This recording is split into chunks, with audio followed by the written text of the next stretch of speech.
Well, let's get on to the main story of the day. It's made a few of the front pages, and this is Rishi Sunak's comments on migration. You know, from my perspective, obviously, I follow Rishi's career very closely as a Tory MP, but this seems to be the kind of hardest hitting he's been, the kind of toughest rhetoric with regards to migration, saying that, you know, if we don't tackle it, it'll destroy faith in democratic institutions. What do you make of what he said? Do you think he's been strong enough?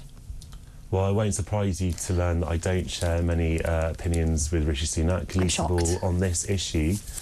Look, it's so nakedly cynical, this whole thing. Look, if you just cast your mind back to 3.5 years ago, where I was reminded of this on Times Radio, actually, last night, that there was an MP who went to a National Conservatism convention in 2020 or something, and was roundly condemned for doing so, because that was on the extreme fringes of conservatism. And so, like, the mainstream Conservative Party didn't do things like that. And now, 3.5 years later, not only the National Conservative conference a few months ago, where we saw, you know, the then Home Secretary, Suella Braverman, actually deliver a speech, and also Michael Gove, very disappointingly, not that I have very many expectations of Michael Gove, but still disappointing, still fails to meet the low bar I set for him. Now you have the actual Prime Minister palling around with people who the BBC would happily call far-right. People like Giorgia Meloni, the Italian Prime Minister, the Brothers of Italy party, Viktor Orban, you know, an extreme illiberal who is kind of eroding media and sort of public freedom in Hungary, so while clinging on to the EU potentially for the money that Hungary gets out of the EU. And, you know, and their outliers and supporters. It's entirely unseemly for Rishi Sunak even to be at this conference, and it doesn't make political sense either. Because when the Conservatives are justifiably cast out into the wilderness, Dehenna, you won't mind me saying that. It's not going to happen. It's not going to happen, John. Let's put a bet on it in the interval. When you have the Conservatives that are going to be in opposition for potentially quite a long time, at least 4 or 5 years, although we don't know, politics are so volatile, who knows, they might be back after the next election.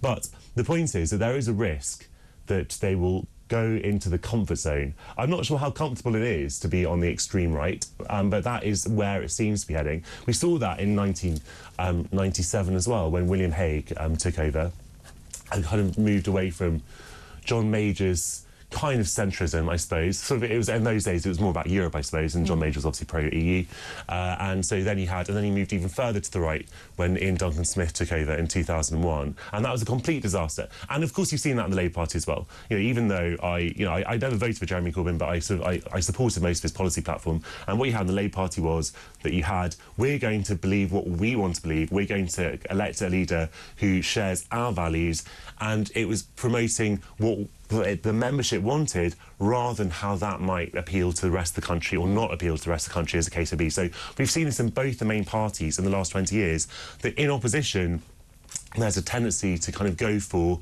a kind of purism of your ideology rather than someone who can appeal to the broadest base of the British people. And so it seems as though Sunak is just talking entirely to his right wing on the backbench of the Conservative Party, talking to the Braverman ERG. I don't know why Braverman is considered so influential in Downing Street. I think she'd probably take about 10 MPs with her. She's really not the power that she seems to think she is. People like Kemi Badenoch, are far more powerful, in my opinion, and stand a far better chance of becoming the next Conservative leader. Although I'm sure Braverman will contest it, but she won't win it. I'll be interested to hear what you think about that. But the point is that Sunak is... It's a kamikaze mission, Dehenna, because he is talking about things that are not bringing more people in. They're simply driving people away. The people the Conservatives need are in the blue wall in the south and west, who are completely put off by this kind of rhetoric, and the red wall have already deserted Labour, have deserted the Conservatives because of the economy.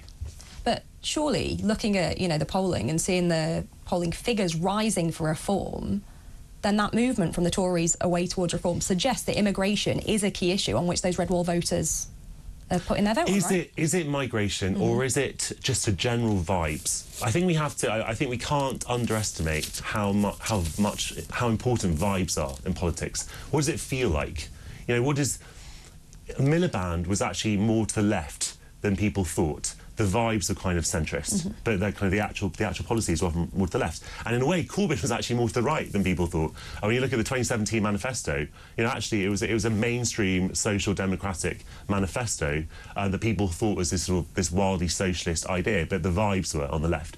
And so when you have people who appear to be a certain way, actually sometimes you have to look into what they're actually saying, and it doesn't always seem like that.